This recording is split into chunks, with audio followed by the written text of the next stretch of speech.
کرتے ہیں۔ میرا نام ثاقب عباس ہے، میں راولپنڈی سے بول رہا ہوں، اور میرا یہ مسئلہ ہے کہ میرے بھائی کو اور چھوٹی سسٹر کو مرگی کا دورہ پڑتا ہے، پلیز اس کے لیے کوئی اگر علاج ہے تو بتا دیں۔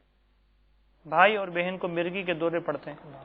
حضرت سیدنا عبداللہ ابن مسعود رضی اللہ تعالیٰ عنہ فرماتے ہیں کہ میں نے ایک مرگی والے کے کان میں قرآن پاک کی تلاوت کی، اس کو افاقہ ہو گیا۔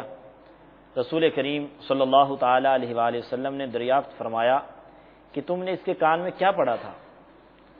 عرض کیا کہ یا رسول اللہ صلی اللہ علیہ وسلم، میں نے افحسبتم انما خلقناکم عبثا وانکم الینا لا ترجعون، یہ پارہ 18 سورہ مومنون کی آیت نمبر 115 ہے۔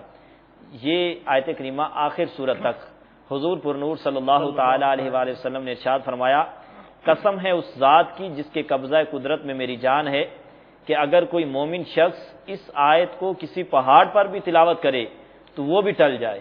سبحان اللہ۔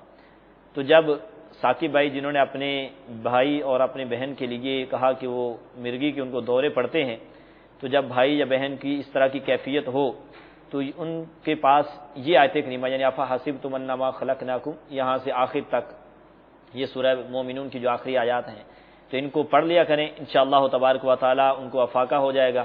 اسی طرح یا قہارو یا قہارو یا قہارو 100 مرتبہ پڑھ کر دم کر دینے سے بھی انشاءاللہ تبارک و تعالی ان کی طبیعت سنبھل جائے گی، اور ان کو خود بھی چاہیے کہ یہی یا قہارو جو ہے روزانہ اپنی عادت بنا لیں کہ جن کو مرگی کا دورہ پڑتا ہے یہ روزانہ 100 مرتبہ پڑھ لیا کریں، انشاءاللہ تبارک و تعالی بیماری دور ہوگی۔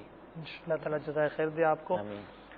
میٹھے میٹھے اسلامی بھائیوں، مدنی چینل کے ناظرین، ہم نے یہ سنا کہ یہ جس کو مرگی کے دورے پڑتے ہیں ان کے لیے یہ وظیفہ بتایا گیا، تو وہ آخر صورت تک سورہ مومنون جو پارہ نمبر 18 میں موجود ہے وہ آخر صورت تک افحسبتم سے لے کر آخر تک پڑھ لیا کریں، اور ساتھ ہی ساتھ یا قہارو یہ بھی پڑھ لیں گے تو انشاءاللہ 100 مرتبہ پڑھنا ہے یہ، تو انشاءاللہ اس کی برکت نصیب ہوگی، یہ بیماری ٹل جائے گی۔